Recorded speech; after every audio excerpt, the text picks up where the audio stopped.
My name is Edward Hardison II, and I'm a filmmaker. But I want to be more than that. I want to tell the stories that need to be told, help mold the minds that need guidance, and inspire the people that need to be sparked. Through my mastery of film and immersive studies in instructional design and development, I will create a program that teaches young people, especially young Black aspiring artists, the tools they need to recapture their world. Growing up, my father, a prison specialist turned lawyer, told me that the most important story I would hear is the one I told me about myself. My mom, an educator, would enroll me in different contests like the Young Authors Conference that would require me to be creative and vulnerable.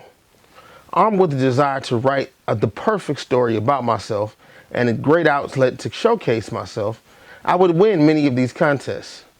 But like many other talented kids, no one was really interested in me following a path into the arts when I showed so much skill and talent in math and science.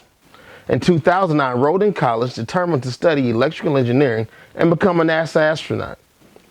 Because of my test scores, especially in math and science, and my multiple academic scholarships, my parents and school officials strongly suggested that my future lay in a cubicle, wearing suits, and beating out calculations. This false path came with a strong indication that it was the right one.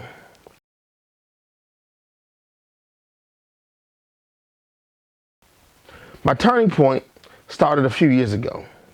I thought I had landed my perfect job. It was in field, paid really well, and I was good at it. I excelled at electrical design and the hours weren't bad.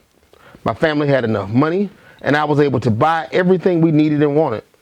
And I could spend plenty of time at home with my wife and our newest baby. After being at this job for around a month, some things in the office happened and I found myself out of a job because I was the only person in office with just an associate's degree. I was devastated. But I found myself motivated to go back to school. I enrolled in a bachelor's program, determined to finish my electrical engineering degree, but it just didn't feel like the right place or like it was fulfilling my purpose. While reading a book called The Big Leap by Gay Hendricks, he talked about finding your zone of genius versus living in your zone of excellence.